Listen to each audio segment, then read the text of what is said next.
Hi, my name is Layla, and I am going to do a video that I never thought in a million years that I would do. And it is about my testimony to Christianity, from Catholicism to New Age / spirituality, Buddhism, Hinduism, Wicca, Atheism, now to Christianity. So I guess I will start at the very beginning with Catholicism. I was a holiday Catholic, I guess you can say. I went to church on Christmas and Easter, and my grandma was a very devout Catholic, but my mom not so much. So we weren't really raised very Catholic, except twice a year we would go. And I hated it. No offense to any Catholics out there, but I was young and bored, and all I knew is you stand up, sit down, and listen to somebody talk about something that I had no idea. So I never really got into Catholicism. And then as we got older, my mom, who was a single mom, thought that it was probably important to raise us with some sort of a religious foundation. And so she started taking us to different types of Christian churches, like Baptist and whatever else, non-denominational, maybe, just different types of churches. And I had some childhood friends, and they would go to church. So my mom thought, okay, well, let me go to their church and introduce my girls to where they go. I think it was a Baptist church. And so we started to go, but then these little girls started stealing from our house. And that's one thing that my mom, you don't steal, you don't lie. And so when my mom confronted them, they said, well, Jesus forgave us for our sins, and all you have to do is go to church on Sunday and ask for forgiveness, and all is well. And my mom was like, okay, if that's what your church is going to be teaching my daughters, then they're not going to go. So mom says, you're not going to that church. And so she just never really found a place that she could call home for my sister and me. So my mom just had the idea that as long as I raise my daughters with morals and values, they don't need religion. And so that's how we were raised. She just taught us morals and values, like don't lie, don't steal, be good to others, but never with a religious foundation. Now, let's fast forward. I'm 17 years old, and I have my first real boyfriend. I fell in love with him. We were together for 4 years, so from 17 to 21. And they were really Christian. And by that I mean they would go to church every single Sunday. He would go to church. His grandparents used to be pastors. And so for me, I thought, well, they really know the Bible, they really know church. So I started going to church with them. Then slowly, when the family saw that we were serious, then they had some issues because he's white and I'm not. I'm American, I was born here, but I'm Mexican and Persian as far as my ethnicity. And so that was a no-go for them. They wanted him to marry a white girl. And so they started to use the Bible to prove that races shouldn't mix. So they would say, you can't be unequally yoked, and God created different languages on purpose to keep people apart. So I thought, man, so God is racist. And then one day I read the Bible, and I come upon Adam and Eve, and she ate the apple, and so God punished her by having her have painful labor. And I thought, okay, so not only is God racist, but he hates women. So Christianity isn't for me. So he and I break up, and that's done. I was just not about Christians, and I would meet people who were Christian, but then in my eyes, they were hypocritical, and I thought, I just don't like this religion. I'm not Christian. I'm very anti-Christian. Now, I have a journalism background, so I was an associate producer for a morning news station, and that was around the time that The Secret came out. And The Secret talks about the law of attraction, and that's basically it's about manifestation. So whatever you think about, you bring about.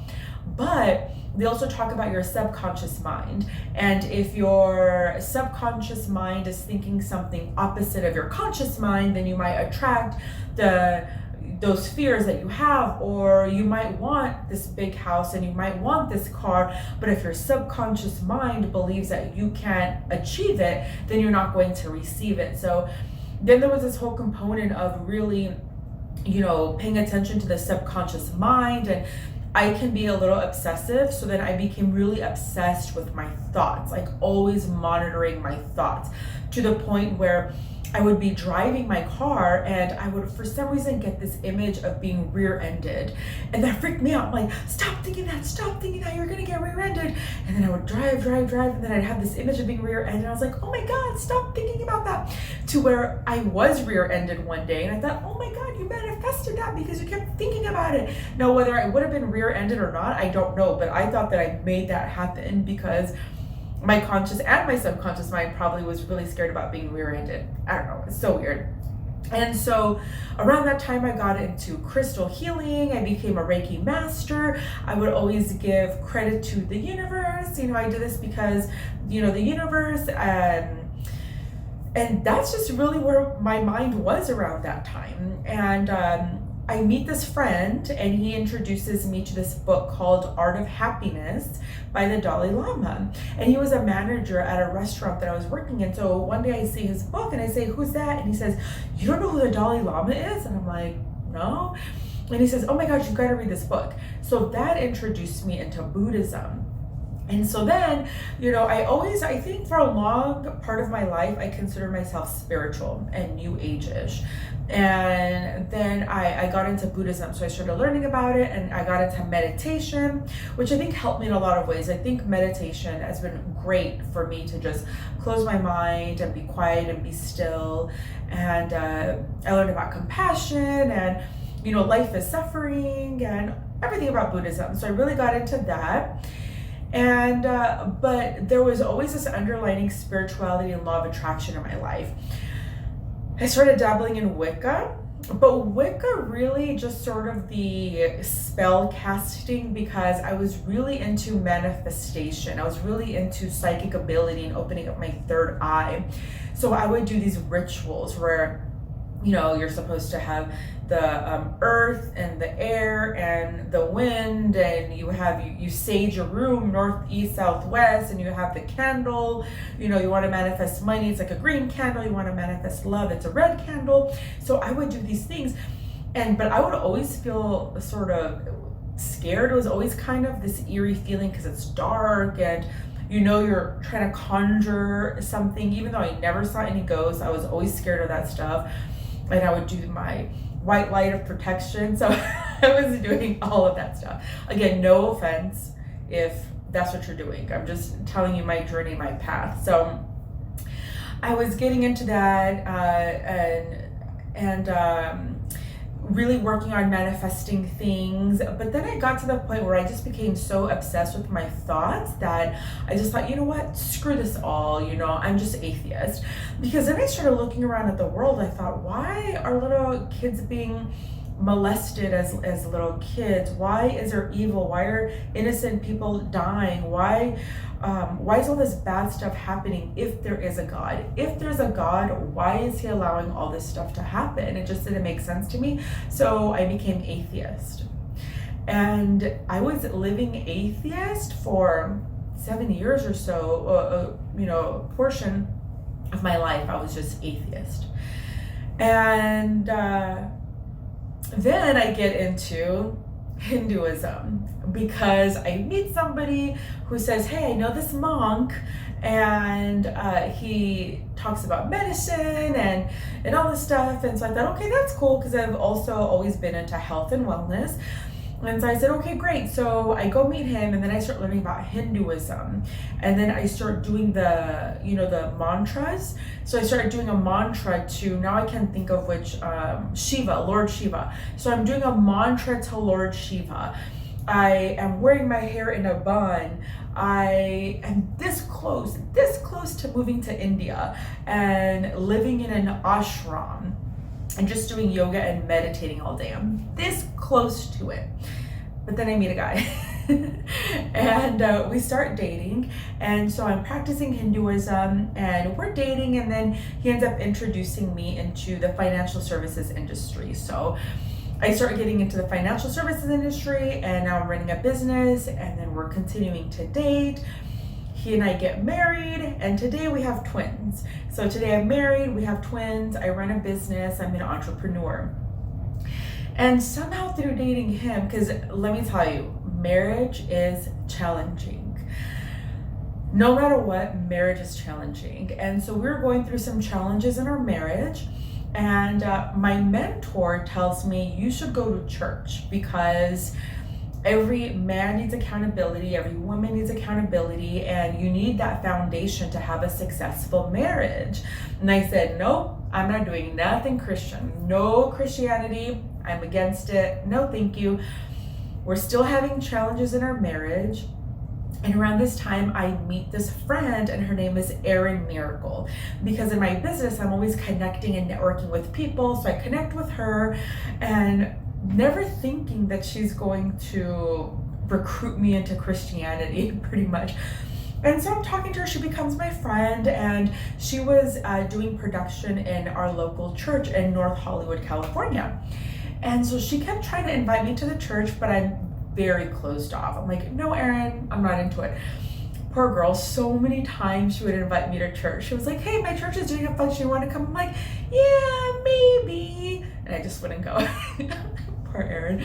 And so she just kept planting the seed, right?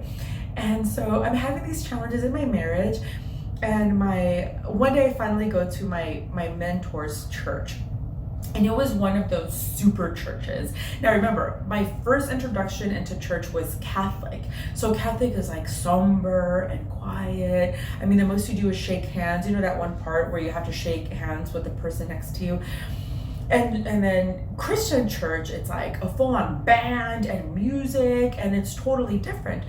And this church had like, you would park far and they would pick you up in a shuttle, like Disneyland. And I'm like, this isn't how church is. They had a cafe. I mean, it's like a mega church. And I'm like, this is not a church. Like, how can you buy coffee inside of your church?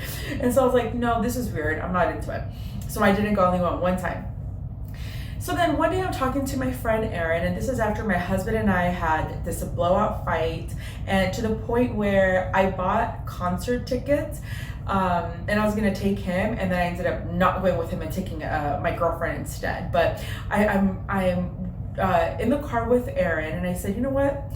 My mentor keeps telling me I've got to go to church. And she was like, oh my God, please come to my church. You've got to come to my church. You're going to love it. It's not like any other church that you've ever been to. You're going to love it. And the people there are so nice. And the pastor is amazing.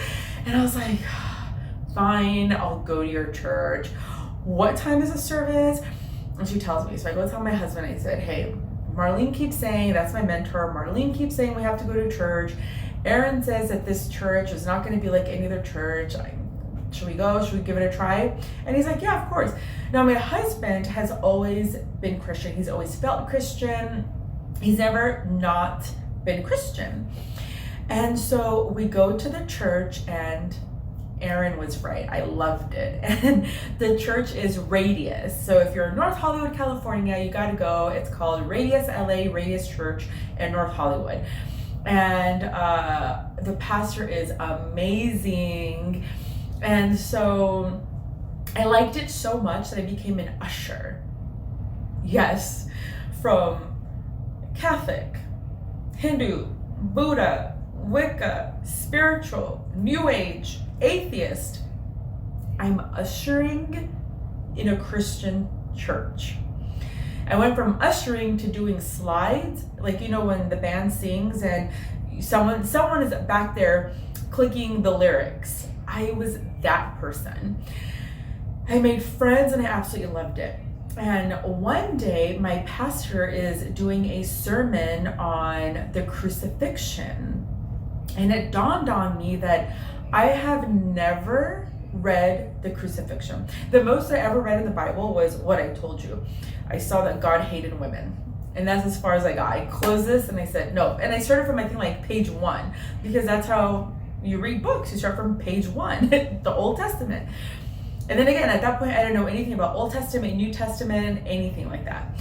So we do Starting Point. My husband and I do Starting Point, and Starting Point in the church, it introduces you into Christianity. Essentially, it talks about mercy, it talks about faith, it talks about having a relationship with Jesus. And that's the first time I ever understood that concept, because the little knowledge I had from Catholicism, I don't think that it talks about having a relationship with Jesus. In fact, my grandma used to tell me God's punishing you for the sin that you did or whatever. So it was always just sort of like, man, that's an angry God. And I don't know, just sort of not a very positive idea of Jesus or God that I had. So to think that I could actually have a relationship with him, and that was just mind-blowing to me.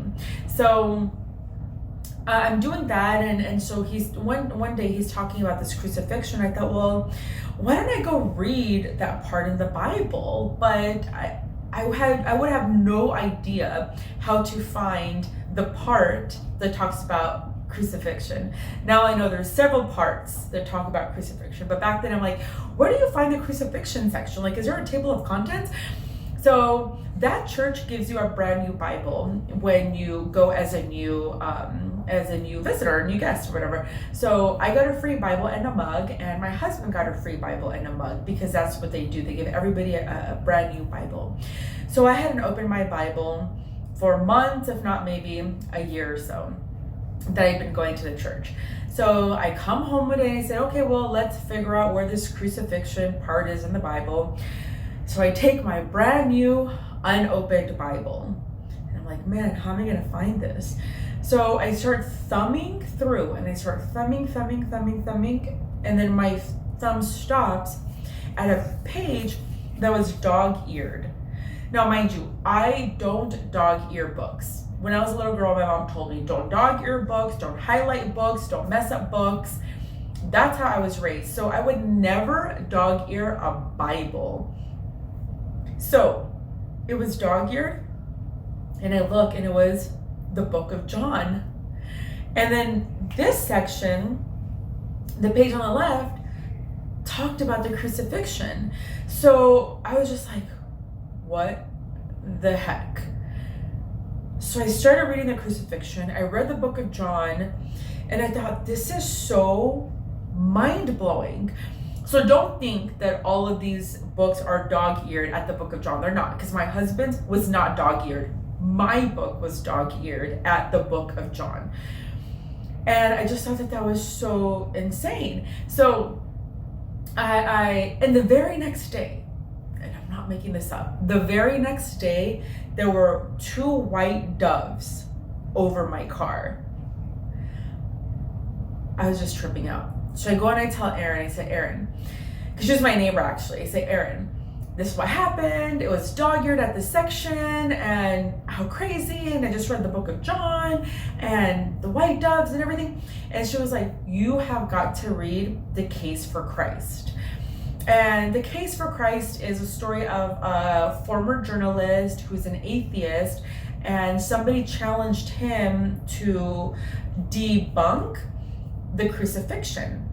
And so he goes on this quest to debunk the crucifixion, and he wasn't able to. So then he became Christian. And although I still haven't read the book, but I did see the movie on Netflix. And so that's when I learned more about the crucifixion, about how there's books and books and books about the crucifixion, that after he was risen again, there were actual witnesses that saw him. I mean, pretty much everything that I thought, he debunked. So in other words, I became a firm believer that the crucifixion did happen. Jesus Christ really was risen. Like, especially because I have a journalism background. I'm a skeptic by nature. That he proved to me, and me reading the Bible, and the fact that it was dog-eared, and the doves and everything, it was just confirmed. This is real, and Jesus exists, and the crucifixion really did happen, and it just really solidified everything for me. One thing that I want to say is this. I would always hear people talking about, I heard Jesus, I had a conversation with Jesus, or I had a conversation with God, I heard God. And I never really, that never happened to me. I never felt like I had this epiphany or where I heard Jesus or talked to Jesus. So I didn't believe. I just didn't believe. And so Erin really helped me with this a lot. And she would say, well, God will communicate with you in the language that will make sense to you. And I think I always said, well, give me a sign, show me a sign. And she encouraged me to do that, to ask, to say, show me, teach me how to have a relationship with you. So as I was going to church, before the dog-eared section, I was asking, show me, let me have a relationship with you, speak to me, give me a sign. And I think because I kept asking for that, that's why I went and I opened up the Bible and I read the book of John, because I was open to receive.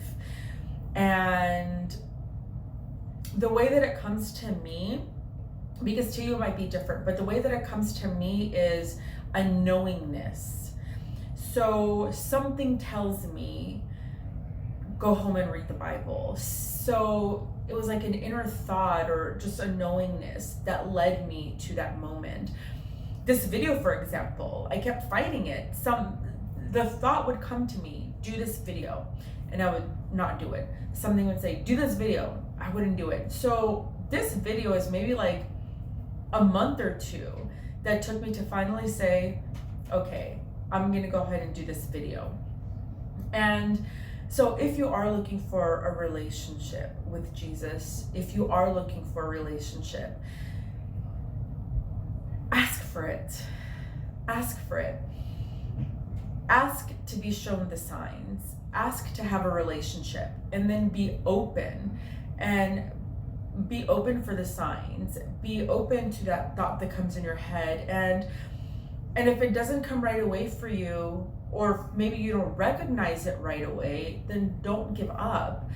Because now we're raising our daughters Christian, and there's no doubt in my mind, and I know right now the world is crazy. If you're looking at politics and you're looking at everything that's happening, I have this comfort, and sometimes I still do have fear, and I have to go back and read the Bible, and he talks about not having fear, don't be anxious. And I have to remind myself that there's something really comforting to know that I have Jesus and that I have a relationship with him, and that I can go to my Bible and I have this book that can lead me and can lead my marriage, and choices that I make are Christian based.